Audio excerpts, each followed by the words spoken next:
두산 에너빌리티가 결국에는 그 가스터빈도 하잖아요 요즘에. XAI에다가 지금 5개 수출했잖아요. 그러면 테슬라가 써보고 괜찮으면 소문 내겠죠. 그럼 주문이 이제 엄청나게 들어올 것이다.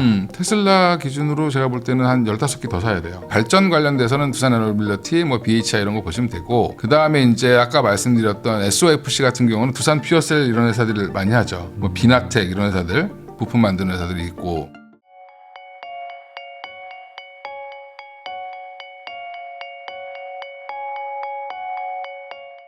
안녕하세요. 부익남TV의 부익남입니다. 오늘은 요즘 개인 투자자들이 가장 좋아하시는 분입니다. 위즈웨이브의 이건희 대표님 모시고 2026년 핵심 투자 섹터와 성공적인 투자 전략에 대해서 한번 이야기 나눠보겠습니다. 대표님 안녕하세요. 네, 안녕하세요. 저희 채널 또 처음 나와주셨는데 간단하게 소개 한번 부탁드리겠습니다. 예, 일단 증권회사에서 좀 오래 일하다가 그만둔 지는 2년 좀 넘었고요. 네. 그래서 독립해서 지금 이제 법인 위즈웨이브, 주식회사 위즈웨이브를 차렸고, 이건희의 일파만파라는 이제 유튜브 채널을 만들긴 했는데, 예, 이렇게 스튜디오를 갖출 수가 없어서. 그리고 지금 워낙 방송이 많고 강의도 많고 그래서 일단은 쇼츠만 올리고 있습니다. 예, 그러니까 뭐 거기도 한번 와주시면 뭐 네. 종목 관련된 것들은 이제 많이 뭐 시황이나 종목 2분 이내로 끊어서 이제 설명을 해드리니까 한번 와서 보시고, 그 쇼츠만 올렸는데도 한 2만 명 넘게 오시더라고요. 예, 근데 일단은 중요한 거는 지금은 인기가 있는 게 아니라 이제 시장이 좋아서 인기가 있다가 네. 시장이 나빠지니까 욕을 많이 먹고 있는. 예.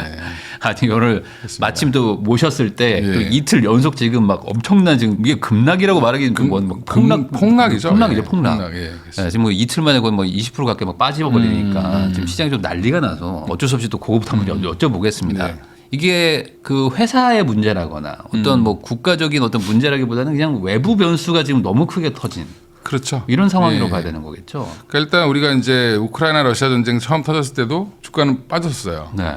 그때 우리가 2,000포인트대 있으니까 뭐 빠져봐야 뭐. 예. 관심도 없고. 예. 그리고 그 거기가 또 뭐 그때는 사료 이런 거 관련돼서 좀 네. 문제가 있었고, 일부 이제 러시아 원유 수급이라든지 뭐 유럽에 이제 가스 우리 노드스트림 이런 거 뭐 파괴됐다고 해서 맞아요. 뭐 우리랑 별로 상관없네. 뭐 잠깐 충격받고 그냥 뭐 괜찮아. 밀가루 걱정하고 막 그랬던 거. 그렇죠. 예. 그래 뭐 우크라이나가 곡창지대니까. 네. 그랬는데 지금 이번에는 조금 다른 게, 중동이 터지면 항상 전 세계가 조금 힘들어하죠. 네. 왜냐하면 이제 원유라는 이제 어떻게 보면 아직까지 주요 에너지원이니까. 네. 특히 우리나라는 이제 70% 이상을 거기서 한 69% 정도 가져온다고 해요. 이제 사용량에. 그러니까 예전에 우리가 거의 한 100% 가까이 갖고 왔거든요. 그래서. 그렇죠. 네네. 네. 근데 이제 그것도 다 변화한 거죠. 네. 뭐 여러 가지 이제 그 70년대 석유 파동 한 2번 겪고, 그다음에 중간중간에 이제 그 80년대에도 중동 전쟁들이 좀 있었어요. 네. 예, 그러면서 이제 우리가 이제 뭐 그때 뭐 비축을 해야 되겠다. 그래서 비축류가 뭐 71분인가 있잖아요, 지금. 네. 예. 두 달 반인가? 뭐 있다고 해요. 그래서 이제 일단 뭐 비축류도 갖고 있고, 여러 가지 면으로 이제 이게 한두 달 안에만 해결되면 우리나라는 사실 크게 영향은 안 받는데, 네. 반면에 일본은 우리보다 좀 덜 빠지잖아요. 거기도 많이 빠지긴 하는데. 네. 일본은 90%가 아직도 거기서 갖고 와야 돼요. 이제 근데 우리나라가 왜 이렇게 유독 더 많이 빠지지? 대만도 오늘 2몇 % 빠지고 있는 거예요. 네. 그러니까 유독 코스피만 많이 지금 빠지고 있는. 그렇죠. 상대적으로. 상대적으로 많이 올랐다라고 얘기를 해서 그런 걸 수 있는데, 이제 빠지는 이유를 자꾸 찾는 거죠. 네. 네, 그러니까 지금은 그러면 이렇게 생각해 보셔야 돼요. 우리 올라갈 때 뭐 때문에 올라갔냐 생각해야죠. 왜 6,300포인트를 어떻게 만들었죠? 물론 뭐 상법 개정도 있었지만 실적도 좋았고. 뭐 그쵸. 앞으로 예상 예. 실적이 더 좋을 거다. 예. 이제 뭐 우리가 이제 작년 이제 정부 바뀌고 나서부터 보면 이제 가버넌스 이슈를 해소하는 상법 1차, 2차, 3차 개정을 하면서 네. 이제 그런 빅픽처를 그리고 나서 3,000포인트까지 반등이 강하게 나왔었죠. 그때만 해도 삼성전자 5만 원대에서 기고 있었어요. 네. 저걸 버려야 되나? 쓰레기인가? 뭐 이랬죠. 아, 그렇죠. 그때는 뭐. 예, 하이닉스만 그나마 좀 좋았고, 이제 그러다가 이제 9월 달에 갑자기 반도체 가격이 급등하고 이러면서 분위기가 확 반전이 됐죠. 네. 예, 그러면서 지금 뭐 삼성전자, 하이닉스 목표 주가를 올리는 게 서로 경쟁하듯이, 애널리스트들이 이제 막 어떻게 보면은 시장이 올라가는 속도보다 전망치가 더 늦는. 네. 아. 근데 나중에는 전망치들이 너무 빨리 올라가니까 전망치를 따라가는 거예요, 주가가. 그래서 제가 이제 그런 말씀을 드리는데, 우리가 작년 11월 달에도 한번 주가가 계속 옆으로 횡보했었습니다. 네. 박스권으로 한참 횡보를 했었어요. 그때 거의 박스권 끝날 무렵에 11월 말쯤에 애널리스트들의 전망을 보면 영업이익이 대략 한 100조에 수렴했습니다. 네, 삼성전자. 네. 26년도 전망이 100조. 야 대단하다 100조 이랬습니다. 분기당 25조를 번다고? 그때도 놀랬거든요. 네. 지금 근데 평균 가이던스가 200조예요. 200조. 그러니까 딱 2배죠. 그때 10만 원이었거든요. 삼성전자 주가가 10만 원에서 왔다 갔다 하고 있었고 그럼 20만 원 가는 게 당연한 거죠. 네. 그러니까 비싸지 않았다. 비싼 게 아니다 이게. 네. 밸류는 그때나 지금이나 똑같다 삼성전자. 그러니까 예상 실적만 보면은 절대 올라간 게 아니고 지금 저평가다. 네. 그러니까 저평가는 아닌데 그냥 제대로 평가를 받고 네, 네. 있다. 뭐 이렇게 지금 본 거고. 지금 뭐 300조 얘기도 나오던데요. 네, 내년 되면 그건 300조 이제 나오고. 맥쿼리에서 300조를 질렀죠. 네. 그러면 이제 모든 애널리스트가 300조가 아니라 키움의 네. 반도체 애널리스트가 200조 얘기했어요. 200조. 그래서 목표 주가 26만 원이래요. 근데 이제 중요한 거는 그게 아니라 그럼 모든 애널리스트들이 250조, 300조를 보면 네. 주가는 더 가겠죠.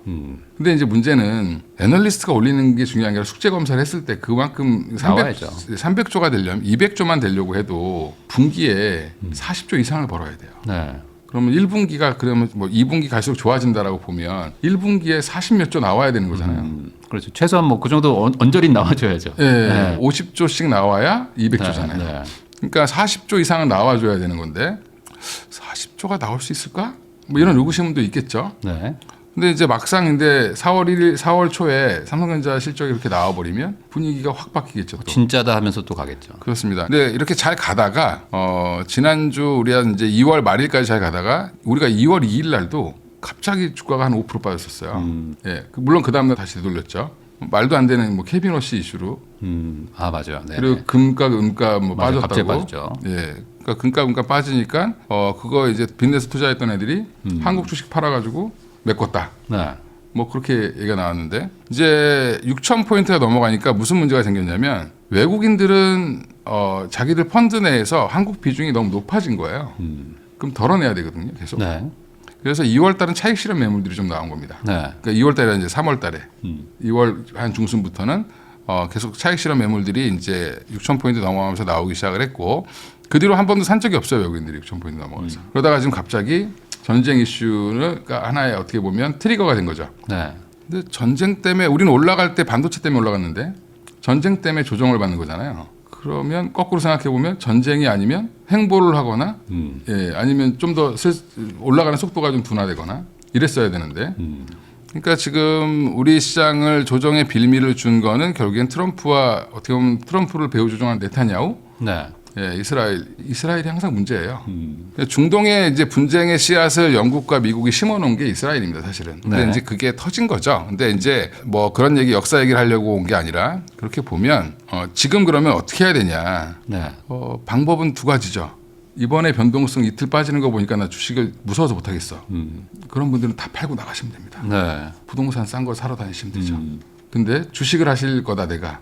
그러면 좋은 공부죠, 이번 기회가. 네. 그럼 외부 변수에 의해서 급락이 나왔을 때 어떻게 대처를 해야 되나? 그러면 지금 현금이 있는 분들은 항상 그랬죠. 고점 부근에 가면 모든 전문가들이 현금 20-30%는 만들어 놓으세요. 다 그렇게 얘기를 했어요. 네. 사실 이럴 때 살라고 현금을 들고 있으라는 거잖아요. 정확하게는. 그렇습니다. 근데 이제 이럴 때 사서 들고 있다가 또 어느 정도 올라오면 또 다시 현금을 만들고 그러니까 이런 과정을 하셔야 되는데 그래서 포트폴리오라는 걸 어떻게 짜느냐가 되게 중요한데 그냥 남들 좋다니까 샀다가 빠지니까 이거 손절해야 되나? 그리고 파시는 분들이 또 나와요. 네. 근데 그러다 또 다시 올라가면 또 사고 올라갈 땐 또 안 팔고 네. 또 빠지면 또 파시고 그거 한 두 번 엇박자 네. 계좌 그냥 30-40% 그냥 마이너스 납니다. 녹아버리죠. 아니 요번에 그 20만 원 넘으니까 못 참고 샀다는 분들이 꽤 많아요. 그러니까 그 전에 막 그렇죠. 12만 원에 팔고 막 9만 원에도 팔고 했던 분들이 가만히 있다가 야 20 넘어가니까 이제 못 참겠다. 그렇습니다. 네. 이제 막 그 맥커리에서 막 34만 원 간다 그러고 막 이러니까 네. 이제 사시는데 저는 아직은 지금은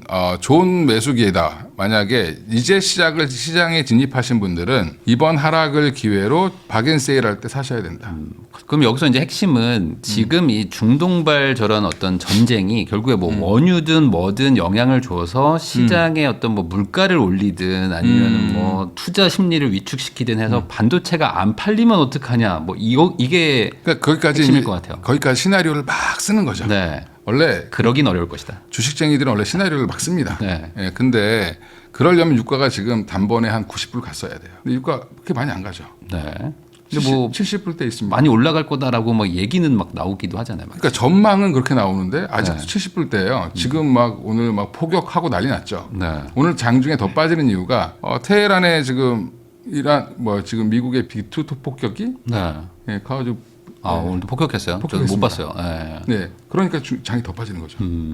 이게 전쟁이 지금 뭐 조금 더 오래 가겠구나. 근데 트럼프 입장에서 한번 생각해 보면 지금 열심히 전쟁을 하는데 전쟁을 어떻게 끝낼까요? 완전히 점령해서 그거는 전혀 생각이 없는 것 같은데요.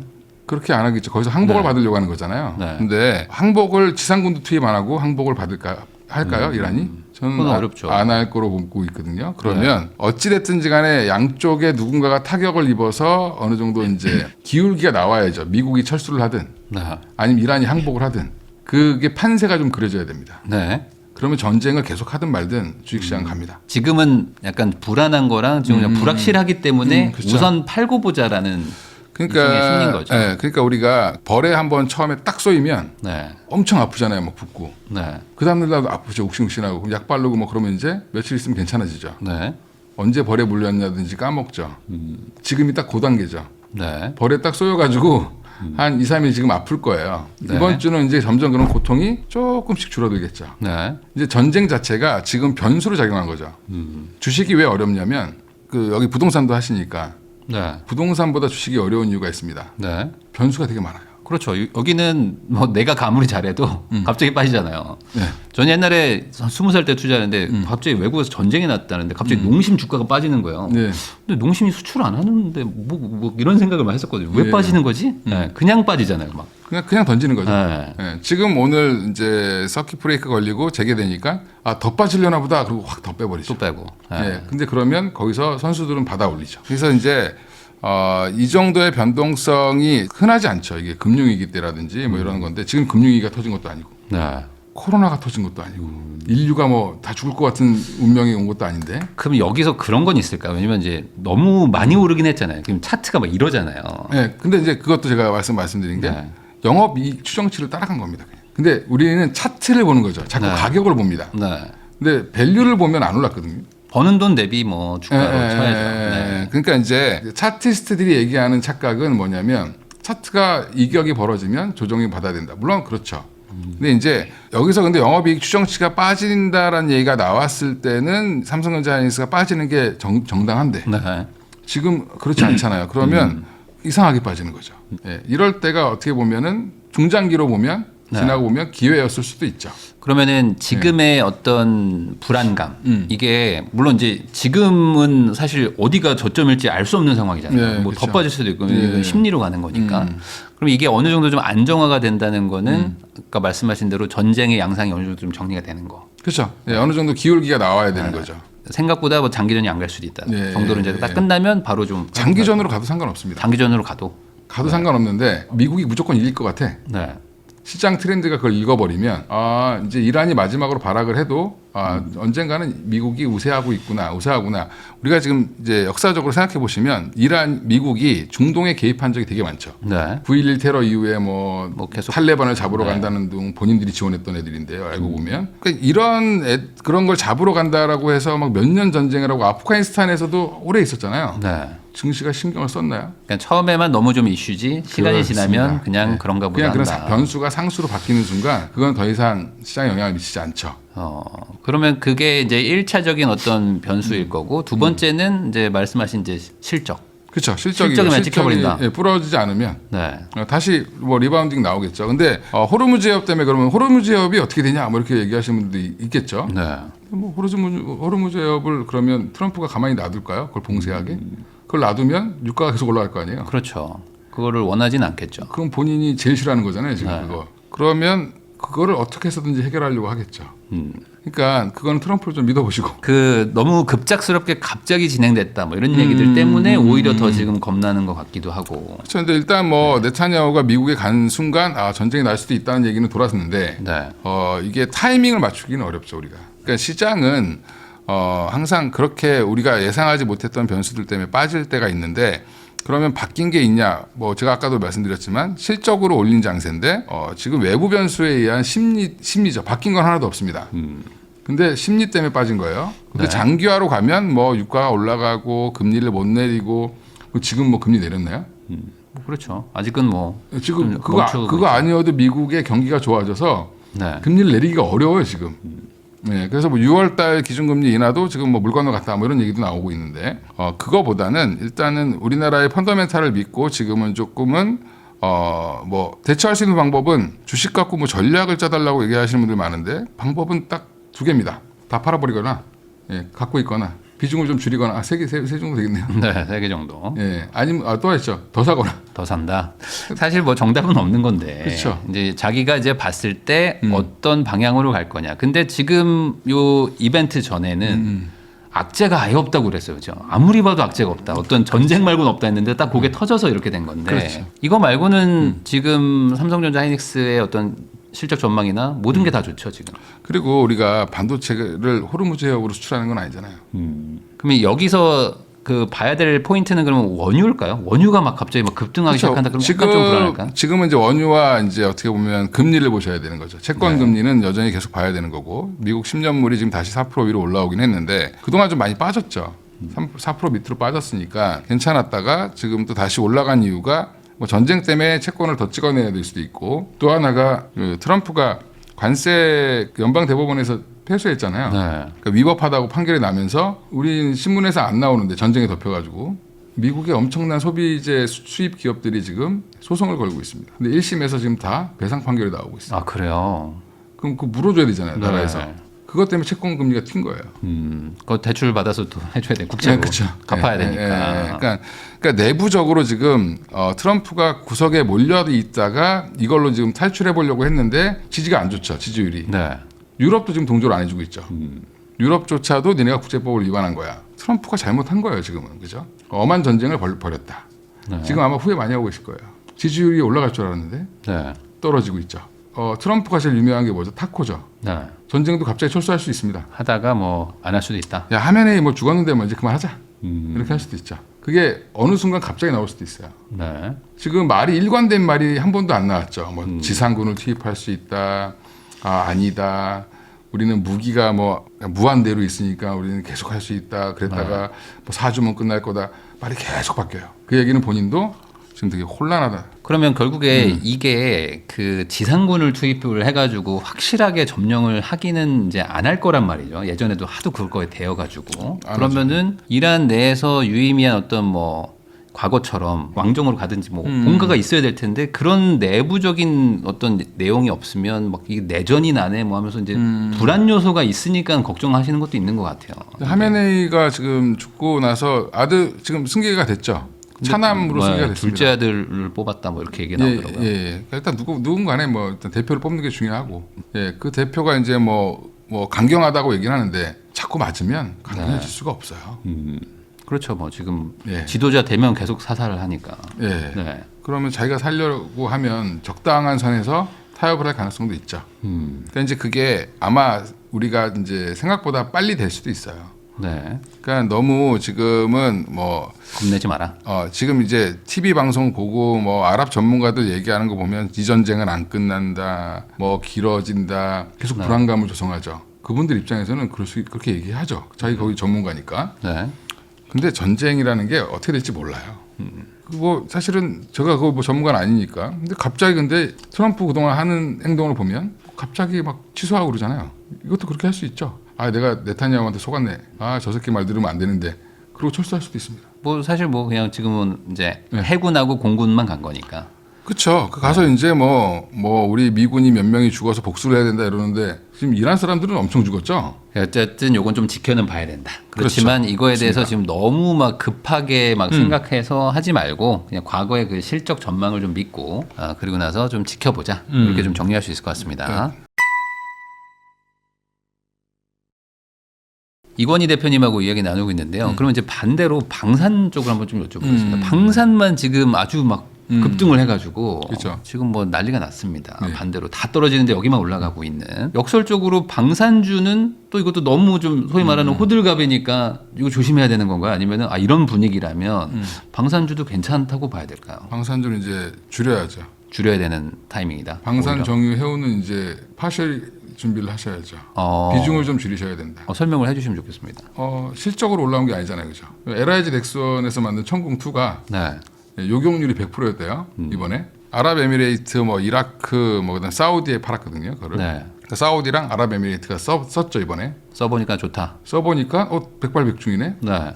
패트리어트가 요격률이 90%예요. 우리는 10억대고 뭐 10몇억 한다 그래요, 천궁 하나가. 저기 패트리어트 한 대는 그럼 앞으로 패트리어트 안 사고 천궁 사겠죠. 네. 그 기대감으로 주가를 다 땡겨놓은 겁니다 지금 이틀 동안. 네. 급등했죠, 진짜 말 그대로. 네. 네. 그럼 단기 급등. 말 그대로 이격이 벌어진 거잖아요 지금. 네. 엄청나게. 그러면 좀 비중 줄이셔야죠. 근데 이제 중동에서 그런 식으로 이제 일어나기 시작하고 그러면 이제 뭐 유럽도 이제 재무장하고 하면은 실적으로 찍히는 거 아니냐? 뭐 이런 중장기로는 생각이 좋게 봅니다. 들죠. 방위 중장기로는. 산업은 좋게 보는데 지금 오늘 현대로템, 하나 에어로스페이스는 다 빠지죠. 어제 로키드 마틴도 빠졌어요. 네. 그냥 그- 잠깐. 네, 잠깐 반등하고 빠진 거고 LIG 넥슨이 그나마 좀 버틴 이유는 그 요격률 때문에 그런 거고 그다음에 네. 중동에 특화되어 있기 때문에 어제 아침에 저한테 증권방송에서 뭘 봐야 되냐 물어봤을 때는 LIG 넥슨 얘기했습니다. 네. 근데 어제 시초가에 못 샀으면 끝난 거예요. 지금 따라 들어가시면 물릴 확률이 거의 100%. 그럼 방산주는 지금 약간 급등한 게 다시 좀 내려올 것이고. 그렇죠. 그렇지만 중장기는 또 좋게 보신다고 했으니까 네. 요거만 피해서 네. 한 1, 2주 있다가 뭐 비중을 좀 줄이시면 되죠. 올라갈 때마다. 근데 아마 이제 그렇게 하시면 되고 약간 주식을 좀 오래 투자하시고 돈을 좀 벌려면 일단은 시간을 좀 가지고 투자를 하셔야 되고 네. 또 하나가 올라가는 급등하는 거는 언제 팔까를 고민하고 급락하는 거는 언제 살까를 고민하시는 게 근데 그게 잘 안 되죠. 근데 그거를 그렇게 자꾸 습관을 들이셔야 돼요. 그러니까 사자마자 우리는 플러스 나는 걸 좋아하잖아요. 누가 안 그러겠습니까? 그죠? 네. 예, 근데 오늘 같이 막 급락이 나오면 뭐 삼성전자를 좀 사볼까 이런 생각을 하셔야 되는데 보통은 갖고 있는 거를 팔까 아니면 야 이거 지금 사면 안 될 것 같은데 이러시잖아요, 그죠? 네. 그러니까 보통 이제 전문가들 그러니까 뭐라고 얘기하냐면 반등하는 거 보고 사세요 그러는데 반등하는 거 보고 사면 비싸게 사죠. 그러니까 그래서 분할 매수하라는 거 하는 겁니다. 네. 저점도 모르고 어디에서 조정을 받고 끝날지 뭐 지금은 알 수가 없죠. 그러면 계속 나눠 사는 겁니다. 빠질 때마다. 네. 그러면 올라가는 거는 올라갈 때마다 분할 매도하고. 분할 매도하고. 예, LIG 넥슨을 다 팔라는 얘기가 아니라 들고 있을 때 내가 지금 원래 1,000만 원 사놨는데 이게 갑자기 2,000만 원 됐어요. 네. 그럼 1,000만 원치만 팔면 되죠. 그렇죠. 뭐 최악은 뭐 원금만 찾아놔도 예, 뭐 다 잃어봐야 본전이니까. 예, 그래서 이제 그런 것들을 그래서 그거 판 거 가지고 또 이제 뭐 삼성전자 사고, 네. 뭐 아니면 하이닉스를 사고, 네. 뭐 현대차를 사든가. 그러면 이제 또 그쪽이 올라오면 또 이쪽이 빠질 수도 있죠. 네. 그러니까 이제 그 비중 조절을 잘 해주시는 게 중요하죠. 근데 이제 보통 이게 다 팔고 절로 가고 막 저기 가나 보다. 그리고 현대차 손절하고 저기 이제 LIG 넥슨 갔는데 그 꼭지에 또 사셔가지고 또 물리시고. 빠지고. 그게 최악이죠. 결국에 이제 항상 분할 매도를 이제 대부분의 전문가분들이 이제 강조하는데 그 강조하는 이유는 안 되니까 강조하는 거잖아요. 잘 안 되니까. 그리고 전문가도 꼭지를 모르기 때문에 그래요. 네. 네, 근데 지금 힘들어하시는 이유가 뭐냐면 제가 오늘 주가 차트를 쭉 보니까 최근에 2월 15일 그때 이후로 투자하신 분 빼고는 한 분. 다 수익권이에요. 그렇죠. 지금 뭐 대부분 다 벌었죠. 다 대부분 벌었어요. 네, 네, 네. 근데 자기가 번 돈을 까먹었으니까 그것 때문에 화나시는 거거든. 그 숫자죠, 그거는 그냥. 그러니까 이제 그게 이 꼭지가 본전이라고 생각하시면 안 돼요. 그것부터 버리셔야 돼요. 그거 버리는데 한 10년 걸리지 않나요? 보통 그 마음 못 버리는데 대부분 그게 꼭지가 내 그쵸. 거라고 생각하시니까 예, 항상. 예. 그거를 일단 비우셔야 되고 그리고 반대로 생각하셔야 됩니다. 그러니까 이게 추세적인 하락이냐 아니냐 이게 중요한데 지금 추세적인 하락이 나왔죠. 보면 이틀 쭉 빠진 거 보면 기술적으로는 되게 추세 하락의 신호가 나왔는데 펀더멘탈로는 추세 하락이 나올 가능성이 없고 그러면 반등은 무슨 이슈가 됐든지 간에 나올 겁니다. 나올 것이다. 이번에 그 말 그대로 투자 심리 자체가 좀 위축되는 거는 없을까요? 그러니까 위축될 수 결국에 있죠. 주식이랑 이런 게 이제 왜냐면 저도 이제 댓글들 같은 거 보면은 왜 주식 안 하냐, 뭐 주식 해야 된다, 지금 뭐 돈 복사 된다 이런 댓글도 엄청 많았거든요. 근데 그런 분들이 이제 꽤 많은 비중을 태웠는데 오늘 막 욕하죠 이제. 아니, 순식간에 막 이틀 만에 자산의 막 20%가 날아가는 거를 어찌 보면 이제 경험해 보면 이거 살벌한데라는 걸 이제 깨달을 수도 있잖아요. 그런 거에서 오는 투심의 좀 위축. 이런 건 수심의 위축은 있는데 또 그러면 올라갈 때 살아납니다. 항상 똑같다. 네, 이거는. 항상 똑같습니다. 이게 투자 성향, 우리 이제 증권회사 뭐 계좌 네. 드시면 제가 증권회사 다닐 때 되게 웃기다고 생각했는데 투자 성향 진단 이런 거 하잖아요. 맞아요. 그 뭐 모바일로 하셔도 이렇게 뭐 체크하라고 하잖아요. 예, 아니요, 뭐 5점, 1점 하라고 하는 거 있잖아요. 예, 네네. 예. 얼마큼 뭐 위험을 감내할 수 있습니까? 뭐 이런 거 물어보잖아요. 네. 투자 성향은 장이 좋을 때는 위험 성향으로 바뀌고요. 장이 나쁠 때는 안정지 성향으로 네. 바뀌어요. 예, 그래서 의미 없는 거예요. 그거, 네. 그런 거. 예. 그러면 지금 오히려 방산주는 조금 조심해야 되고 이제 많이 빠진 곳은 뭐 반도체나 이런 데로 가면 차라리 낫다. 오늘 그 정유주들도 최근 급하게 올라왔잖아요. 안 그래도 네. 정유주는 구조적인 이제 이슈 때문에 올라왔었는데 제가 SOE를 한 6만 원, 7만 원대부터 추천을 했었어요. 그게 오늘 아침에 17만 원을 넘어갔습니다. 근데 17만 원을 넘어가는 순간 그게 뭐였냐면 역사적 고점이에요. 근데 예전에 역사적 고점을 만들었을 때 네. 비교해 보면 지금 이 돈을 못 벌고 있습니다. 그럼 그건 과한 거죠. 그렇죠. 실적이 뒷받침이 안 되는군요. 예. 그래서 예, 그 아는 분들한테 파시라 그랬어요. 프리마켓에서 파시라고 그냥. 예. 네. 뭐 내일 더 갈 수도 있지만 뭐 여기는 이제 거의 모가지 온 것 같다. 그러면 팔고 그걸 딴 거 사면 되죠. 예. 근데 이제 보통 어떻게 하냐면 아 이제 정유주를 사야 되나? 그래 기름값이 계속 올라갈 것 같은데. 그렇게 생각할 수 있죠. 네네. 예. 중동에서 저렇게 되니까. 그렇죠. 기업의 가치가 이틀 만에 거의 한 50%가 올라갔어요. 그러면 실적이 50%가 올라가야 되는 거잖아요. 정확히는. 실적은 지금 아직 뭐 움직이지도 않았는데 기대감으로 50%를 땡겼다라고 하면 이건 과한 거죠. 그거는 우선 한번 일부라도 매도를 해놓고 실적 그렇죠. 올라오는 거 그렇죠. 보고 다시 사도 그렇죠. 사실 상관없는 건데. 조정 나오면 다시 사면 되죠. 네. 예. 굳이 그거를 한번 끝까지 믿고 가면은 결국에 이제 고점 찍고 다시 빠졌을 때 손해 본 느낌. 그렇죠. 그것 때문에 또 못 놓고 그렇습니다. 하는 게 이제 반복된다. 예. 또 많이 빠진 게 또 뭐 현대차도 많이 빠지고 어쨌든 시총 그죠. 기준으로 보면 예. 지금 웬만한 것들 뭐 다 빠졌는데 현대차는 뭐 특별히 영향은 없을까요? 현대차가 영향 받을 게 없죠. 중동에다 차 파는 것도 아니고 중동에 뭐 일부 팔겠지만 그게 얼마나 되겠습니까? 그 양이. 그 현대차가 지금 자동차로 올라간 게 아니라 네. 미래 산업에 대한 성장성이 그려져서 올라간 거잖아요. 네. 그동안 현대차가 2011년에 27만 원 갔다가 다시 27만 원을 한번 돌파한 게 코로나 때였어요. 한 10몇 년 만에 돌파했다가 애플카 뭐 이슈 나와서 올라갔다가 네네. 기억납니다. 예, 다시 도로 쭉 빠졌죠. 그래서 다시 또 20만 원대를 계속 20만 원을 일부 깨기도 하고 실적은 계속 좋아지는데 주가는 계속 제자리. 예, 장기 투자했으면 망했죠. 현대차를 만약에 10년 갖고 있었으면 계속 제자리죠. 갑자기 올해 1월 초에 이제 CES 보고 나서 갑자기 빵 뜬 거잖아요. 1월 6일, 1월 7일 이렇게 그때부터 이제 스타트가 시작된 건데 그 전에도 이미 징후는 있었습니다만 그 전에 뭐 보스턴 다이내믹스 갖고 있는데 왜 이렇게 안 갈까? 보스턴 다이내믹스랑 뭘 할 텐데 그러면 레인보우 로보틱스보다는 이게 더 좋은 회사인데 이제 그런 얘기를 몇 번 했는데 뭐 CR도 안 먹혔죠. 그러다 CES 보더니 갑자기 모든 사람들이 많이 바뀌었죠. 뉴스 나오고 진짜 난리 났죠. 네, 드디어 현대차가 성장 동력을 찾았다. 그러면 이제 성장 동력에 대한 밸류를 주기 시작하는 겁니다. 자동차 밸류가 아니라. 그러니까 자동차 밸류도 PBR 1배로 보면 지금 오늘 많이 빠져서 다시 1배로 왔어요. 그러면 로봇 밸류 상승했던 거 다 반납한 거잖아요. 그죠? 네. 근데 로봇 안 만드나요? 만들죠. 나쁘지 않은 타이밍이다. 오히려. 그렇죠. 오히려 나쁘지 않은 타이밍이고 지난주에 수목금 3일 연속 올라가지고 이제 현대차가 67만 얼마까지 갔다가 네. 지금 다시 50만 원대로 내려왔잖아요. 그럼 또 기회가 준 거죠. 그때 금요일 날은 아마 현대차 못 사갖고 막 한이 되셨던 분들이 많으셨을 거예요. 아 그럼요. 네. 네, 사고 싶어가지고. 네. 근데 왜 지금 안 사죠? 원래 항상 그런 거 아니겠어요? 현대차가 바뀐 게 없는데. 네. 그러니까 우리가 그렇잖아요. 이게 그 이제 제가 여기 강남 여기 오랜만에 오니까 골목길을 걸어오다 보니까 네. 갑자기 이제 여기 꼬마 빌딩 갖고 있던 형님이 생각나가지고 친한 형님이 그분이 그랬어요. 그러니까 보면 건물들도 보면 예전에 한참 꼬마 빌딩 가격이 올라갈 때는 막 네. 뭐 20억에 샀는데 뭐 100억 되고 뭐 120억 되고 그렇죠. 막 예, 그랬잖아요. 근데 그 사이에도 엄청나게 많은 일들이 있습니다. 그걸 누가 잘 버티느냐잖아요. 네. 그죠? 근데 건물은 바뀌었나요? 그대로 있죠. 그죠? 네. 그냥 사람들이 많이 좋아하면 더 가고 뭐 또 이거 별로다 그러면 또 빠지고 이러잖아요. 근데 그 부동산은 재밌는 게 호가가 안 보이죠. 그리고 사용 가치가 있죠 또.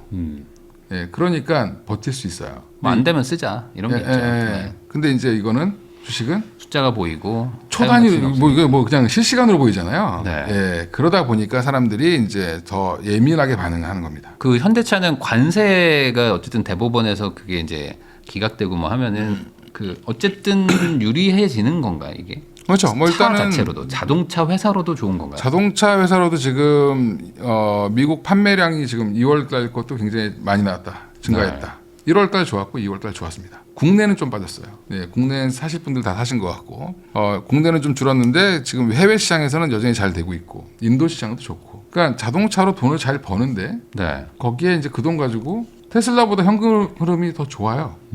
그렇죠. 테슬라가 돈을 잘 버는 회사라고 말하기는 뭐하죠. 네. 그래서 제가 이렇게 하면 또 테슬라 쟤는 또 맨날 나오면 테슬라 욕한다고 그러는데 테슬라 싫어하는 게 아니라 테슬라가 PR이 200배예요. 네. 버는 돈의 200배의 가치를 받고 있습니다. 현대차 이제 10배 좀 넘었거든요. 네. 예. 뭐 이렇게 비싼가요? 그게? 같이 로봇하고, 예. 같이 자율주행도 하고. 그동안은 사실 이제 자동차주로서의 그렇죠. PER을 받았는데 네, 네. 이제는 로봇 대장주 약간 이런 느낌으로 가는 건 맞죠, 그렇죠. 이제. 그 제가 그래서 그냥 흔히 말씀드리는 게 뭐냐면 우리나라에서 제일 싼 로봇주다. 레인보우 로보틱스 계산되나요? PER? 뭐 PER 뭐 몇천 배라고 하던데. 네. 제가 아직도 기억나는 게 처음에 22,000원대인가 제가 처음 추천했어요. 네. 레인보우 로보틱스를. 그때는 작은 회사니까 이게 가능성이 있다. 삼성이 지분 인수하고 갑자기 2배가 빵 됐죠. 그 다음에 삼성 2년 있다가 삼성전자가 자회사로 편입하면서 또 주가가 확 올라갔습니다. 근데 회사는 여전히 직원이 53명? 그 본사 건물 제가 사진 봤습니다. 네. 이게 시총이 이 정도인데 이런 본사인가라는 생각이 공장 들면서. 하나 없고요. 네. 연구소예요, 연구소. 근데 지금 90몇만 원까지 갔었잖아요. 그죠? 네. 물론 이제 성장성을 보고 베팅하는 코스닥의 이제 종목이니까 그럴 수는 있는데 그거랑 비교해 보면 현대차 너무 싸죠. 테슬라랑 비교하는 걸 떠나서. 말씀하신 대로 근데 테슬라도 요즘에 이제 좀 조정을 좀 받아가지고 그렇죠.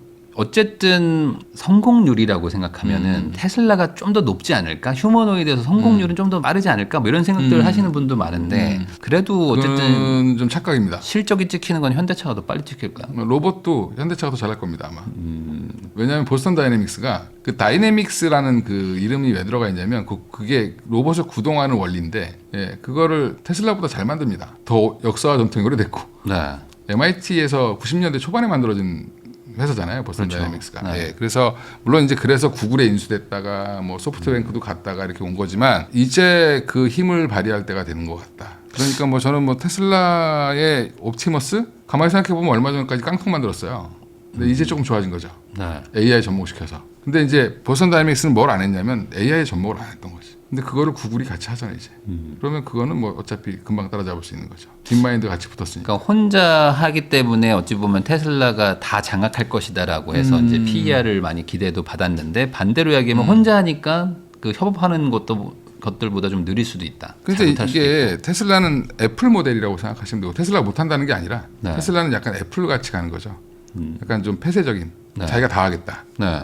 머리부터 기계까지 자기가 다 만들겠다라는 거고 현대차는 자기 기계는 잘할 수 있으니까 보스턴 다이내믹스랑 그러면 머리는 우리가 구글 거 갖다 쓰겠다. 안드로이드 체제로 간다라고 생각하시면 되죠. 네. 그러면 현대차도 뭐 지금 뭐 안 그런 게 없겠지만 오늘 기준으로 지금 막 조정받고 네. 하면은 오늘 살만한 타이밍이다. 네, 오늘 제가 대형주들 보니까 다 살만한 것 같아요. 사실 뭐 단기적으로 뭐 10% 20%씩 빠져버리면 예. 사야 되는 건 맞죠. 예, 회사가 좋다면. 예. 근데 이제 뭐 더 빠질까봐 이제 그러시는 그렇죠. 건데 그러니까 오늘 뭐 종가 무렵에 한번 사고 조금 뭐 사고. 또 내일 또 빠지면 좀 사고 내일 또 빠지면 더 사야지 이런 마음으로 하면 되게 편한데 내일 또 빠지면 어떡하지 이렇게 생각하시면 못 사는 거죠. 근데 또 반대 마음도 있거든요. 이렇게 빠졌을 때 예를 들어 10%만 태웠어요. 근데 바로 또 반등해 버리면 그러면 뭐 더 샀어야 되는데 뭐 이런 생각을 하시니까. 그렇죠. 예. 그럼에도 불구하고 그냥 조금만 태워라. 조금씩. 조금씩 사시는 게 지금의 어떤 그 불안장이 한 2주, 3주 정도는 봐야 될까? 1, 2주 정도 1, 보고 2주 있습니다. 정도. 예. 1, 2주 정도. 예. 그닥 그게 길게 가진 않을 것 같고요. 3월 이제 중순 되면 이제 GTC가 있죠. 네. 엔비디아 GTC가 3월 16일부터 있고 3월 30일인가 29일 아마 그 트럼프가 중국을 가죠. 그리고 4월 초 되면 삼성전자 잠정 실적 나올 겁니다. 네. 그러면 아마 우리 3월 첫째 주, 둘째 주 조금 헤매다가 그거에 대한 기대감들 이런 것들도 다시 반영하기 시작하겠죠. 그러면 이제 전쟁도 어느 정도 마무리를 어떻게 지을지 모르겠지만 제가 생각할 때 미국이 압도적으로 해서 이기겠죠. 네. 예, 그래서 아마 이란이 말로는 막 이제 항전한다 이러지만 실질적인 대응을 못하는 수가 생길 수 있거든요. 네. 예, 그러면 끝난 거죠. 이제 막 뭐 드론도 쏘고 뭐 미사일도 가끔 쏘겠지만 그게 예전 같지 않다. 우리 예전에 이스라엘과 이란이 12일 동안 미사일 주고받았는데 그때 주식시장 잠깐 출렁였다가 말았죠. 네, 맞아요. 근데 이제 며칠 됐냐면 한 5일밖에 안 됐어요. 요거에 대해서 너무 좀 겁내지 마라. 물론 이제 네. 돈이 들어가 있으니까 겁나는 건 당연하지만 진짜 겁내야 될 건 우리나라에 미사일이 떨어지면 겁내야 되는데 네. 예, 그럴 일은 없잖아요. 그 방금 말씀하셨던 그 로봇 관련된 게 사실 올해의 테마주다. 뭐 이렇게 말하시는 분들이 많았거든요. 동의하세요? 올해는 좀 로봇이 좀 확실히 좀 갈까요? 근데 이제 작은 로봇주들은 너무 많이 갔어요. 그래서 뭐 레인보우나 로보티즈나 이런 회사들은 제가 볼 때는 조금 더 쉴 것 같고 네. 오히려 현대차 그룹주들이랑 자동차 부품주들이 올라오겠죠. 지금 꽤 올라왔는데 근데 꽤 올라와도 그래도 여전히 이제 PBR이 1배예요. 네. 예, 그리고 자동차 부품주들 보면 퍼가 진짜 말도 안 되는 회사들이 있습니다. 엄청 올랐는데 3배. 어찌 보면 그냥 자동차 주니까 망해가는 그런 건가요? 내연기관차. 그렇죠. 자동차가 왜 그랬냐면 자동차는 이제 전 세계적으로 여러 자동차 회사들이 있잖아요. 네. 망한 회사가 없습니다. 10년 안에 자동차 망한 회사 보셨어요? 망한 회사요? 뭐 인수되고 뭐 그러잖아요. 인수만 되지 망하진 않죠. 망하진 않는다. 왜 안 망할까요? 쌍용 자동차도 안 망해서 지금 KG 모빌리티로 가 있잖아요. 네. KG 뭐 그룹으로 가 있는데 그게 망하면 실업률에 엄청난 영향을 줘요. 그래서 네. 국가가 어떻게 해서든지 인수자를 찾습니다. 네. 네, 그래서 살려놔요. 그러니까 문제는 자동차를 교체하는 거잖아요. 우리 신규 수요가 있는 게 아니라 거의 대부분 교체 수요죠. 신규 수요라고 해봐야 뭐 20, 30대 처음 사회에 나오신 분들. 근데 네. 그분들보다 저기 폐차시켜야 되는 노인분들이 더 많죠. 그렇죠. 그러니까 성장성이 없는 시장이라고 생각한 거예요, 전 세계가. 이미 포화 상태 끝났다. 예. 여기는. 그러니까 서로 이제 우리가 이제 뭐 블루오션과 레드오션 얘기하는데 완전 레드오션 시장이죠. 서로가 서로를 뺏어 먹어야 되는 시장이잖아요. 근데 현대차가 그 마켓 쉐어를 잘 끌어올렸는데도 불구하고 중요한 거는 성장성이 없으니까 그렇게 안 준 거죠. 그리고 부품주들의 한계는 현대차에도 책임이 좀 있죠. 마진율을 못 높이게 합니다. 그러니까 뭐 2%, 3% 이렇게밖에 못 버는 회사들이 많아요. 현대차도 싸게 팔아야 되니까 뭐 어쩔 수 없는 또 그런 것도 있었겠죠. 그렇죠. 그러면 이번에 로봇주로 약간 그 테마가 바뀌면 그 자동차 부품주도 같이 로봇 부품주화가 될까요? 그렇겠죠.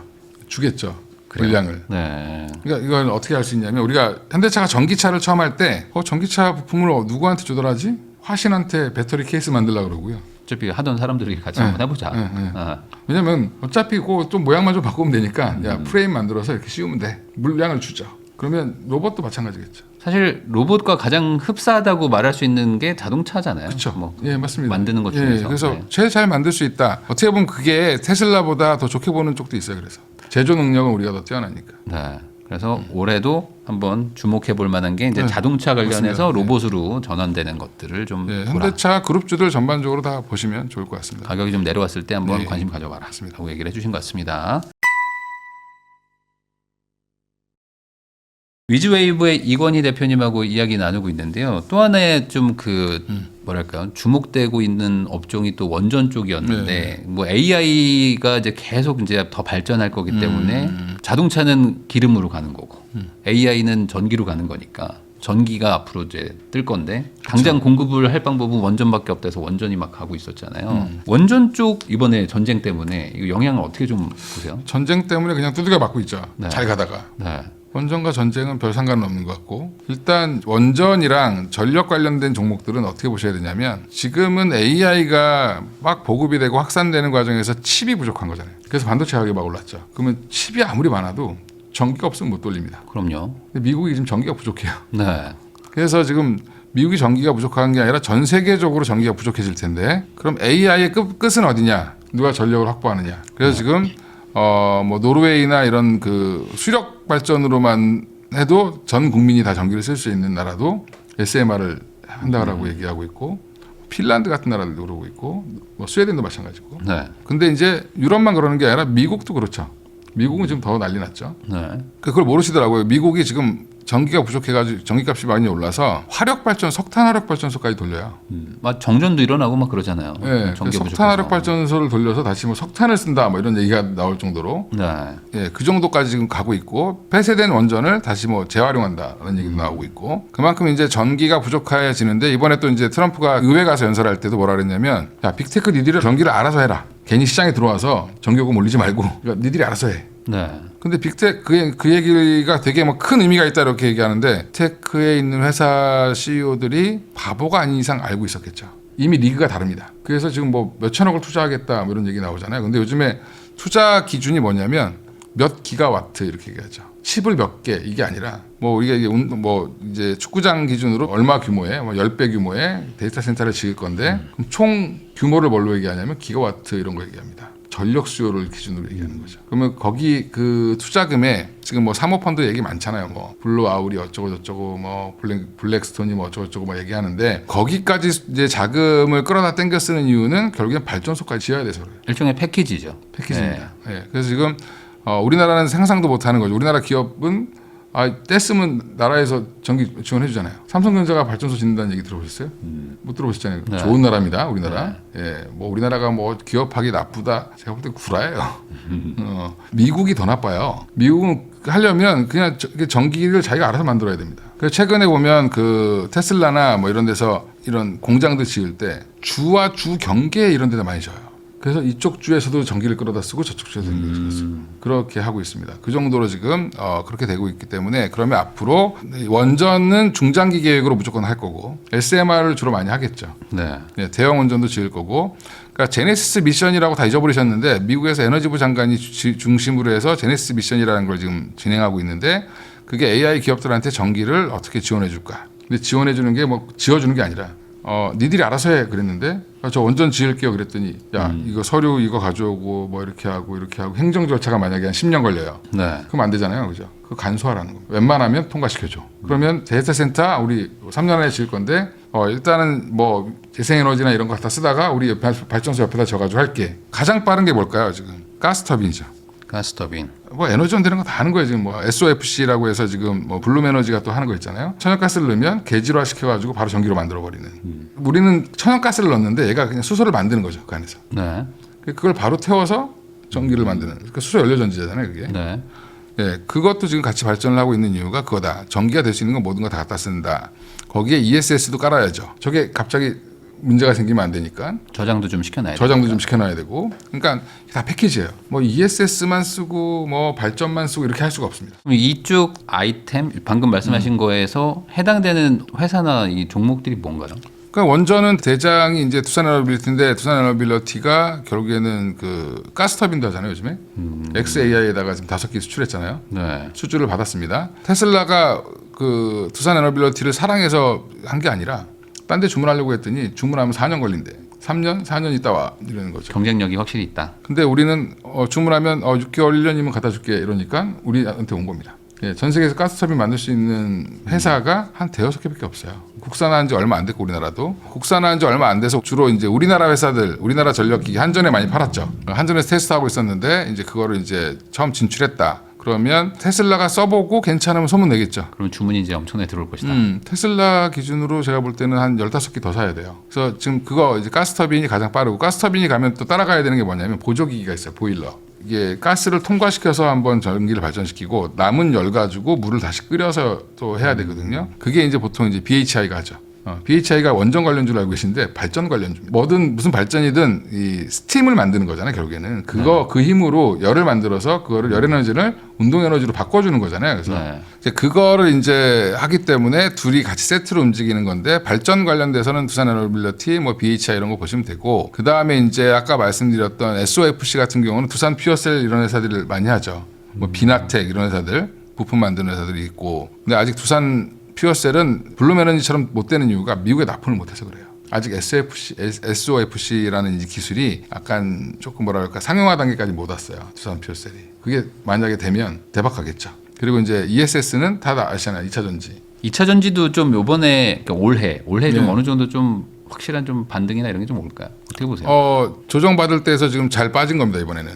네, 그러니까 또 바닥 찍으면 그것도 내려올 거예요. 상승분을. 근데 저점만 안 깨면 네. 다시 올라갈 겁니다. 그게 이제 ESS 이슈로 올라갔던 종목들을 잘 보시고 이제 소재에서는 뭐 에코프로비엠도 있고 뭐 에코 LNF도 있고 그다음에 뭐 서진 시스템 같이 케이스 만드는 회사도 있고 뭐 여러 가지 회사가 있는데 일단은 지금 제일 그 ESS 많이 파는 데는 LG 엔솔입니다. 매출의 10%까지 올라왔는데 아마 그게 매출의 20%까지만 올라오면 영업이익에서 차지하는 비중은 거의 한 40%까지 올라올 수 있어요. 이게 그게 보조금을 나가는 거거든요. 좀 좋아요. 영업이익률이 괜찮나 보죠. 그렇죠. 이게 우리가 자동차 배터리 팔면 2차 전지 팔면 한 8% 남거든요. 네. 되게 고성장 사업이어서 되게 많이 남을 것 같잖아요. 8%밖에 못 남아요.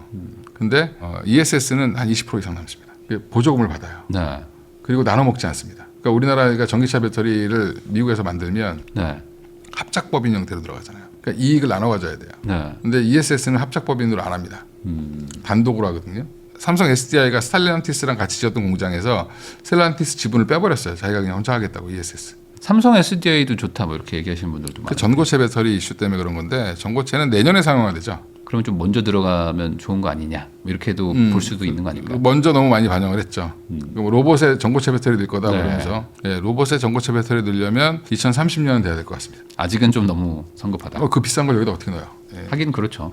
가격도 저렴해야 될 텐데. 네. 그러면은 원전 자체는 사실 되게 실적이 늦게 찍히는 아주 오래되는 거잖아요. 아까 그죠. 말씀하신 인허가부터 해가지고 뭐 네. 막히는 게 많을 텐데 그럼에도 불구하고 원전만 봐도 좋은 건가요? 원전? 그래서 원전 관련주들이 이제 보셨는지 모르겠는데 재무제표나 이런 거 보시면 황당해요. 이거 보는데 주가가 이렇게 비싸? 한전 빼고 한전 기술 있잖아요 예전에. 네. 한전 기술 보면 막 밸류가 계산이 안 됩니다. 두산 에너빌리티는 이게 맞아? 그래서 이게 근데 이 수주 주기가 길죠. 길게는 막 10년, 막 15년도 돼요. EV 에비따로 계산합니다. 그래서 수주 잔고를 봐야 돼요. 여기는. 얼마나 쌓여 있느냐. 최근에 이제 한전 기술 올라오는 거는 결국 미국 시장 진출한다고 해서 올라오는 거예요. 한전이랑 같이 해가지고 미국 기업들이 원전 지을 거면 우리가 컨설팅 해줄게. 니네 지어본 적 없잖아? 네. 미국에서 지어본 애들이 없습니다. 원전 지을 수 있는 게 몇 군데 안 되죠. 네. 그러니까 지어본 사람이 다 죽었어요. 1960년대에 네. 지어본 적이 없습니다. 우리한테는 막 삥 뜯어가면서 원전을 자기들은 안 졌어요. 체르노빌 터지고 그러니까 더 안 졌고 일본 터지니까 더 안 졌고 전력회사들이 원전을 싫어해요. 왜냐하면 해봤더니 한 30년 돌리고 이거 폐기해야 되는데 폐기 비용이 너무 많이 드는 거예요. 그래서 미국은 이제 전력을 만들어주는 회사가 있고 유통하는 회사가 있고 네. 이런데 이 만드는 애들이 그걸로 안 하려고 그래요. 근데 이제는 SMR로 해야 되니까 수요가 있으니까 이제 하겠죠. 그래서 지어본 사람이 없기 때문에 우리나라를 쓸 수밖에 없다. 조선이랑 똑같아요, 논리는. 그렇잖아요. 중국에 배 잘 만드는데 미국 애들이 중국 배를한테 만들어 달라고 할 수 없잖아요.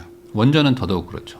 원전은 더더욱 그렇죠. 원전 만들 수 있는 나라가 지금 우리나라, 프랑스, 러시아, 중국. 네. 러시아, 중국은 안 되고 프랑스 애들은 너무 느리고 한국밖에 없죠. 그래가지고 원전을 지어본 건설사들이 갑자기 주가가 막 튀었거든요. 그렇죠. 그것도 지금 그 유의미한 투자라고 봐야 될까요? 이번에 조정이 많이 나오면 현대건설, 대우건설 좀 많이 빠지면 또 한번 들어가 보셔도 괜찮을 것 같습니다. 근데 원전을 실제로 지으려면 시간이 되게 많이 걸려가지고 건설사 실적까지 찍히려면 꽤 걸릴 텐데 기대감이죠. 그냥 기대감으로도 해볼 만하다. 네. 원전은 사이클이 길기 때문에 네. 일단 수주를 받았다라고 하면 그게 이제 회계상으로 늦게 찍히잖아요. 그러니까 그 잔고만 보고 아마 그걸 이제 본인들이 하실 필요는 없고 네. 애널리스트들이 다 계산하죠. 결국에는 원전으로 가겠죠. 왜냐면은 뭐 그렇죠. 대안이 없잖아요. 이렇게 안정적으로 꾸준히 그 전력을 대규모로 만들어낼 수 있는 게. 왜 SMR이 될 수밖에 없냐라고 얘기하냐면 아까도 뭐 SOFC, 뭐 태양광, 풍력 다 할 수 있는데 전기도 똑같은 전기가 아니라 질이 있습니다. 주파수가 네. 대역대가 안 맞는 전기들이 있어요. 그런 걸 만약 데이터 센터에 쓰면 반도체가 망가집니다. 그래서 그게 안정적인 대역 포획이 나오려면 가장 좋은 게 SMR이다. 저도 잘 모르는데 제가 뭐 전기공학자도 아니고 전문가들이 그 얘기해서 저도 주워 듣고 얘기하는 겁니다. AI 관련된 투자가 뭐 당장 끝날 분위기는 아니잖아요. 그죠. 그러면은 결국에 지금보다 전기가 더 필요하다는 건 뭐 확실한 거니. 그렇다면 원전이고 그 원전을 미국은 어차피 못 지으니까 한국이 수혜를 받을 거다. 이걸로 지금 여기까지 온 건데 이제 본격적으로 이제 실적도 찍히고 할 거니까 더 좋아진다. 여기가 너무 기대감에 의한 고점은 아니다. 이렇게 보시는 거네요. 그러니까 우리가 지금 관세 이슈 때문에 우리가 미국과 합의를 본 게 있잖아요. 뭐 2,500억 달러인가 뭐 투자하는 거. 이제 마스가는 따로 하고 나머지는 우리가 프로젝트를 서로 상의해서 정해서 하자. 그 1순위가 지금 원전이죠. 부각되고 있다가 지금 있는데 지금 쭉 빠진 거죠. 그러면 오히려 이럴 때 더 좋은 거 아닌가요? 원전은 정말 중동하고는 오히려 상관도 없기도 하고 없습니다. 뭐 이렇게 원유 가격이 올라간다 그러면 어쨌든 뭐 대체 발전이라고 생각하면 맞습니다. 더 나올 수도 있고. 그러니까 어제 오늘의 하락은 뭐 이게 좋고 나쁘고 이런 게 아니라 그냥 던지는 거죠. 그 뭐 변압기나 뭐 이런 것들 뭐 아니면 뭐 구리선 뭐 이런 거에 대해서 투자도 해야 된다. 뭐 그러니까 전력망 자체도 앞으로 엄청 필요하다 이런 얘기도. 변압기도 지금 좋죠. 그래서 우리나라가 지금 잘하고 있는 게 765kV 만들 수 있는 회사가 몇 개 없어요. GE랑 그다음에 우리나라 현대일렉트릭, 그다음에 효성중공업 이 정도만 만들 수 있습니다.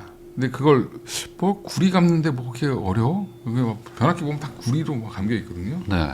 그거 기계로 못 감습니다. 기술자가 감아야 돼요. 네. 로봇으로 이제 이렇게 감아줄 수 있는 게 아니라 사람이 일일이 해야 됩니다.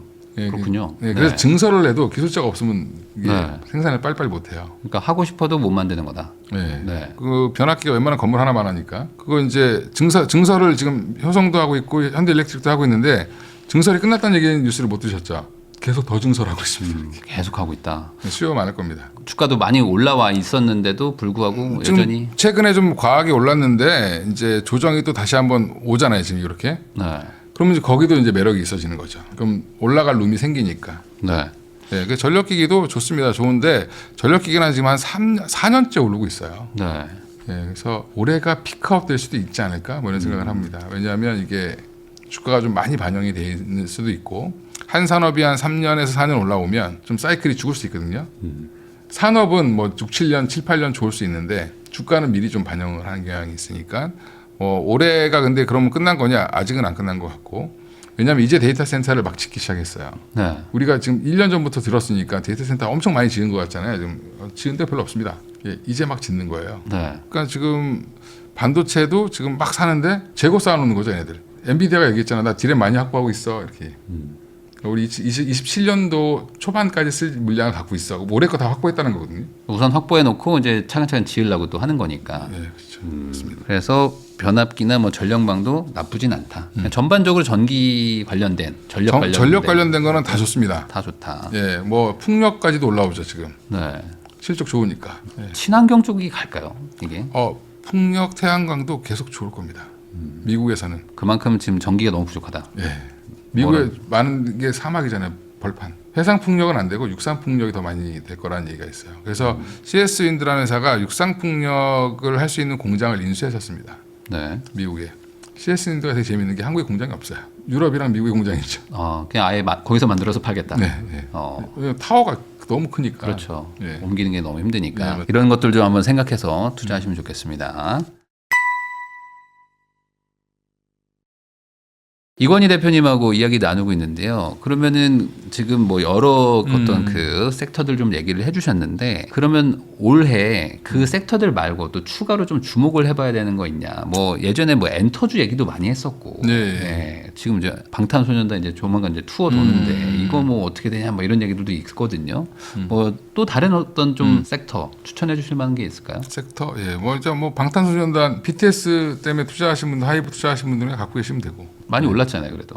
네. 뭐 더 가겠죠. 더 갈까요? 막상 광화문에서 공연하는 거 보면 더 사겠죠. 그러니까 이제 조만간 광화문 공연한다고 하더라고요. 예, 한 50만 원까지는 갈 것 같은데. 아 그래요? 하이브. 예. 어. 나머지는 잘 모르겠습니다. YG가 좀 좋아 보이고 최근에. 네. 예. 근데 이제 SM이나 JYP는 아직 조금 상승 동력이 좀 약한 것 같고. 네. 일단 뭐 이 엔터 전반이 아니라 하이브가 그냥 끌고 가는 시장인 것 같습니다. 당분간은 그쪽 그렇게 보시고 그 다음에 지금 뭐 다른 섹터에서 뭐 좋은 게 있냐? 뭐 제약바이오 제약바이오 얘기도 제가 하시는 분들은. 되게 좋아하는데 지금 제약바이오의 시간이 아니죠. 지금은요? 거시경제가 이렇게 흔들리면 제약바이오는 원래 투심이 악화됩니다. 그러면 제일 먼저 파는데 지금 오늘 만약에 제약바이오 많이 빠졌을 거예요. 네. 보시면 거래 대금 없이 빠집니다. 그냥 던지는 거예요? 그냥 못 기다려서 던지시는 건데. 아무래도 이제 실적이 잘 안 찍혀서 그런 걸까요? 그게 아니라 공부가 안 돼서 그런 거죠. 불안하니까. 제약바이오를 밸류 계산하는 방법을 모르셔서 그래요. 네. 그러니까 남들이 좋다고 해서 샀는데 알테오젠 샀는데 많이 빠지네? 안 되나 보다? 이거 파신 거죠. 근데 이제 그거를 잘 아시는 분들은 지금 또 사죠. 아 그래요? 반대로 또 살만도 한 건가요? 그렇죠. 가격이 많이 빠졌으니까. 예. 그러니까 이제 그것도 이제 공부를 하셔야 되고 일단 그 각 제약바이오는 그래서 제가 어떻게 추천드리냐면 차라리 그냥 ETF로 사셔라. 그 라이즈 탑 뭐 바이오 탑 10 뭐 이런 거 한 10종목만 딱 이렇게 하는 거 있어요. 구성을 잘 하시더라고. 네네. 그 종목도 바뀝니다. 중간중간에. 좀 많이 오른 것 같으면 그거 빼버리고 다른 거 넣고 그러시더라고. 네. 예. 그래서 그런 거 사시면 편안하게 좀 투자할 수 있고 그 외에 지금 이제 미국에 서클이 계속 올라가고 있어요. 네. 서클 인터넷 그룹, 예, 거기가 주가가 계속 올라가고 있는데 뭐 때문에 올라가냐면 스테이블 코인 때문에 올라가고 있습니다. 네. 이번에 실적 발표했던 스테이블 코인 관련돼서 실적이 너무 잘 나왔어. 그리고 지금 지니어스 법안이 지금 전쟁 이슈 때문에 죽었는데 또 트럼프가 한마디 했어요. 스테이블 코인 활성화하겠다. 네. 근데 우리나라 오늘 그거 반응 전혀 안 하죠. 그러면 거꾸로 늦게 반영될 수 있습니다. 네이버, 뭐 카카오페이, 뭐 네. 카카오 이런 종목들. 거기는 뭐 예. 오르지도 않았는데 그냥 막 내리꽂던데요. 그렇게 장이 빠질 때는 네. 원래 안 가던 종목들도 더 네, 빠집니다. 그냥 투매가 다 나올 빠지니까. 때는. 투매가 나올 때는. 그래서 저는 이제 올해 가장 핫할 이제 대형주는 현대차랑 네이버를 보고 있었고요. 네. 네이버가 아직 안 움직였죠. 계속 빠지고 있죠. 30만 원 돌파하려다가 실패하고. 근데 네이버가 지금 호재가 되게 많아요. 많은데 그래요? 그렇잖아요. 지금 뭐 작년에 얘기 나왔던 뭐 우리 그 어디냐 두나무 인수했잖아요, 그죠? 네. 아직 합병이 마무리 안 됐죠. 그 마무리되면 또 바뀔 거고 결론이 나겠죠, 조만간에. 네. 한 6월 안에 날 건데. 그리고 거기에 또 지금 AI 관련돼서 지금 광고 쇼핑 다 붙이고 있죠. 요즘에 쿠팡 MS 빠진 거 쿠팡 12월 실적 엉망으로 나왔습니다. 네, 영업이익 뭐 97% 줄었다고. 네. 네. 그럼 어디로 갔을까요? 네이버가 좀 가져갔다. 네이버랑 뭐 다른 회사들이 나눠 먹었겠죠. 네. 그러면 네이버는 나빠질 게 없어요. 그리고 네이버가 제가 오해가 있는데 40 몇만 원까지 코로나 때 가가지고 빠지니까 이게 이거 되게 많이 빠졌다. 그런 분들한테 제가 한마디 항상 하는 말이 월봉과 연봉을 한번 보시라고. 저점은 창사 이래로 빠진 적이 없습니다. 저점은 계속 올라가요. 우상하고 있습니다. 그 얘기는 시간만 있으면 네이버는 언제든지 칠 수 있다. 성장 동력을 계속 붙이고 있죠. 그리고 네. 카카오보다 네이버를 제가 좋아하는 이유는 카카오는 회사를 많이 쪼갰죠. 네. 네이버는 다 안고 있습니다. 지금 웹툰 하나만 저기 미국에 상장했지 네. 다 안고 있죠. 약간 그러니까 구글 같은 모델이니까. 그리고 지금 미국의 소프트웨어 주식이 안 좋았기 때문에 같이 안 좋았죠. 예, 근데 언젠가는 움직일 가능성이 있다. 근데 이런 거는 그러면 내가 막 매 비중에 막 50% 100% 사면 안 되죠. 이런 거는 한 5% 짱박아 놓고 있다가 조금만. 뭐 5% 2, 3% 이렇게 사놓고 있다가 칠 때 따라 붙어야죠. 네. 예. 그럼 지금 약간 주력으로 사야 되는 업종은 그래도 지금은 반도체인가요? 반도체죠. 그래도 반도체죠. 그래도 반도체 그다음에 로드맵이 나와 있는 자동차. 네, 그게 주력이라고 보시면 되고 그 외에 이제 이런 것도 저런 것도 다 싫다. 잘 모르겠다. 지수 사시면 됩니다. 지수. 그러니까 초보자분들은 지수를 50% 이상 사는 게 맞아요. 지금 뭐 5,300, 막 400 초반까지 막 내려왔는데. 그렇죠. 세일하는 거잖아요. 그러면은 지금 사면 네. 결국에는 다시 6,000, 뭐 7,000 뭐 이렇게 올라갈 거로 보시는 거죠. 그렇죠. 제가 오늘 올해 연말 전망은 저는 적어도 7,500원 간다. 그 말은 삼성전자랑 하이닉스가 끌고 간다. 그리고 이제 나머지 우리가 허리들이 되게 강해졌거든요. 네. 상법 개정하면서 지주사들도 강해졌고 그다음에 지금 현대차 뭐 그룹도 괜찮아졌고 거기에 지금 뭐 조방은 괜찮죠. 최근에 빠진 거 자꾸 이렇게 보시지 마시고 큰 흐름을 보면 큰 좋습니다. 흐름으로 보라. 네. 그러면 큰 흐름을 보면 이것도 잔파도예요, 사실은. 그러니까 제가 지금 방송하는 중에 이렇게 봤더니 네. 지금 여기 시작할 때 막 10% 넘게 빠졌었거든요. 맞아요. 시장이 지금 다시 한 8%로 올라왔어요. 결국엔 기술적인 반등은 계속 나올 수밖에 없고 거기에 이제 펀더멘탈이 붙으면 더 가는 거니까 지금은 이제 지수를 많이 빠질 때 지수를 좀 사모으시면 되죠. ETF 시장이 좀 좋아졌잖아요, 지금. 그리고 지금 퇴직연금들 ETF로 많이 넘어오고 있습니다. 그러면 뭐 일단은 받쳐주는 세력들이 있잖아요. 그러니까 뭐 코스닥 액티브 ETF도 나온다고 하니까 그거 3월 10일 날 나오거든요. 네.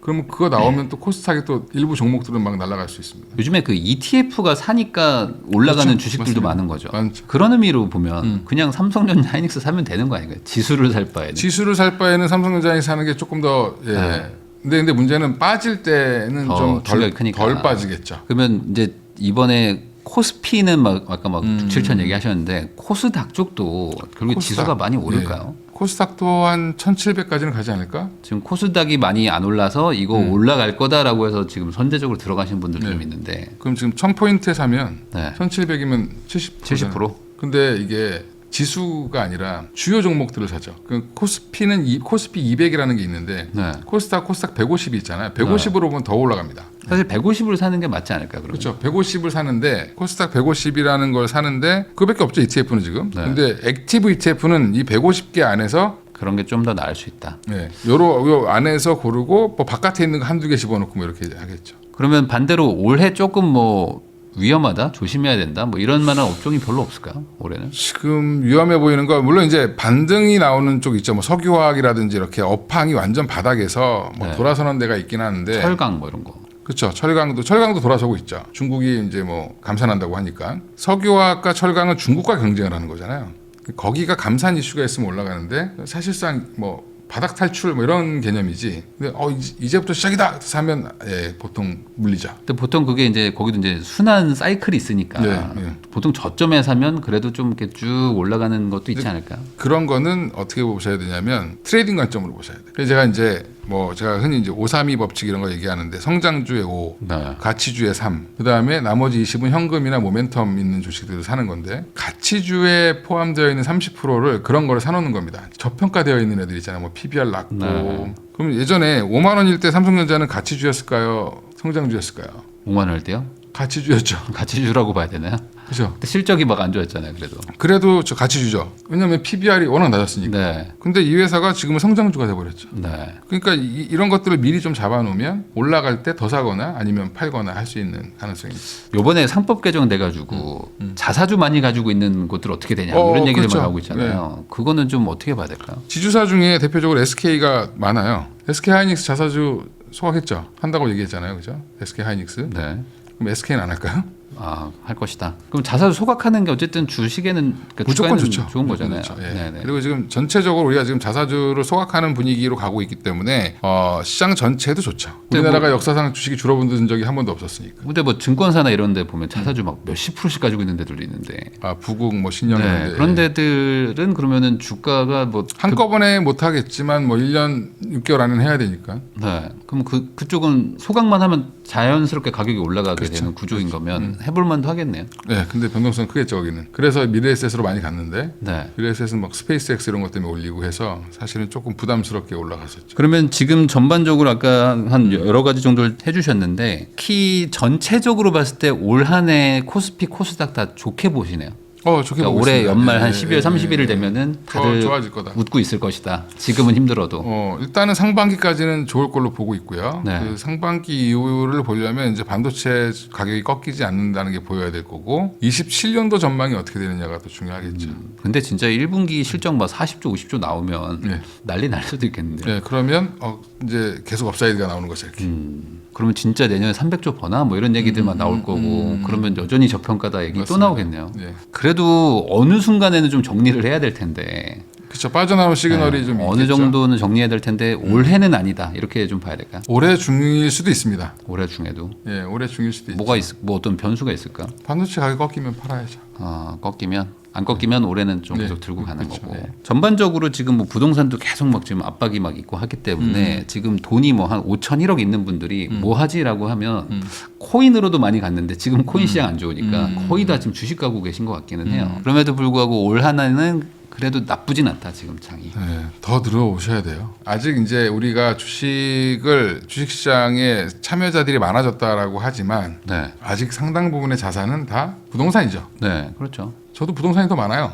예. 대부분 다 그럴 겁니다. 예, 네. 근데 중요한 거는 머니 무브라는 게 주식으로 돈을 벌 수 있어. 근데 이게 지금 우리가 선진국 시장이 아니다 보니까 네. 흔들림이 크죠. 그러니까 너무 급하게 오르고 뭐 이러니까 막 네. 저 2,000포인트에 10몇 년 있다가 갑자기 6,000포인트 오니까 막 이제 흥분하고, 5,000포인트 넘어가니까 막 사람들 막 들어오고. 네. 근데 그러면 여기서 싸우다가 10,000포인트를 갔어요, 만약에. 그럼 거기서 되게 조만간에 이슈가 또 뭐가 있냐면 선진국 지수 편입 이슈가 있죠. 네. 예, 그것 때문에 지금 달러 그 거래하는 외환거래소 지금 개방한다고 지금 얘기하고 있습니다. 그것만 통과되면 후보군에 들어가서 6개월 검증을 받아야 돼. 후보군만 들어가도 선진국 지수 편입된 거랑 똑같은 효과를 갖습니다. 그러면 밸류가 달라집니다. 미국이 PBR이 혹시 몇 배인지 아세요? 뭐한 3-4배 되나요 거기도? 4.4배? 4.4배. 우리나라는 아직 1. 우리나라 지금 1.6배 뭐 이렇게 되죠. 그러니까 1.4배 너무 싼 거긴 오배. 하죠. 네. 너무 싸긴 하죠. 사실 태국이 주가가. 2.2배입니다. 그냥 마이크론하고만 비교해봐도 너무 싼 것 같긴 해. 사실 버는 그러니까 돈의 차이가. 선진국 시장으로 가면 평균 선진국 PBR이 2.2배에서 2.5배예요. 그런데 그러려면 결국에 어디선가 신규 자금이 유입이 되긴 돼야 되잖아요. 그렇죠. 선진국 지수로 가면 그 선진국 자금으로 들어오는 펀드들이 추정하는 외국인 펀드들이 들어오죠. 자금들이 많이 들어올 수밖에 없다. 들어오죠. 네. 지금 이머징이니까 자꾸 불안하면 팔고. 사실 거기서는 그냥 일종의 아주 소액 투자해 놓은 약간 뭐 변방의 어떤 나라 정도 느낌인 거잖아요. 그러니까 일본 시장이 우리보다 변동성이 적은 이유가 선진국 네. 시장에 편입돼 있기 때문에 그렇습니다. 그런 것들도 있기 때문에 네. 여유 자금 있으면은 한번 좀 주식 쪽에 아직 늦지 않았고 네, 맞습니다. 그리고 이번에 한번 이렇게 조정 줄 때 들어가는 게 나을 수도 있다. 좋은 기회가 온 것 같습니다. 근데 이게 참 안 산 사람들, 현금 있는 사람들한테는 좋은 기회인데 들고 있는 분들은 되게 지금 힘들잖아요. 들고 있는 분들은 수익이 나셨으니까 좀 기다리셔도 돼요. 근데 이제 또 최근에 들어가신 분들도 또 있고 최근에 들어가신 하니까. 분들은 더 사시면 돼요. 네. 그런 분들한테 더 사라. 근데 여기 샀는데 또 조정이 올까봐 막 이게 막 너무 겁나하시니까. 그거를 이기시려면 공부를 하셔야 됩니다. 그렇지만 어쨌든 큰 틀에서는 지금 어떤 뭐가 바뀐 게 없다. 바뀐 게 그냥 없습니다. 말 그대로 그냥 이벤트 한번 터진 거다. 심리만 바뀐 거죠, 심리. 그러니까 수급과 보면 심리죠. 남들이 항상 뭔가 도망간다고 막 겁낼 때가 기회이긴 한데. 네. 네. 밀짚 모자를 겨울에 사라고 얘기하잖아요, 그죠? 그러니까요. 네. 작년 이맘때 국장 생각해 보면 지금 이렇게 될 줄 몰랐었던 분도 많거든요. 그렇죠. 사실. 맞습니다. 예. 그때부터 거의 뭐 두세 배가 올랐는데 근데 항상 그때 욕할 때 사면 되잖아요. 삼성전자 욕할 때 사셨어요. 욕할 때 사고 네. 겁낼 때 사고 네. 이번에도 또 그럴 수 있을 것이다 라고 이제 대표님 얘기해 주셨습니다. 지금까지 이건희 대표님 모시고 26년 주식시장 흐름과 또 어떤 종목들 또 핵심 섹터를 주목해야 되는지 이야기 나눠봤고요. 이 내용 참고하셔가지고 좋은 선택들 하시기 바라면서 저도 대표님하고 인사 나누도록 하겠습니다. 오늘 나와주셔서 감사드립니다. 예, 감사합니다.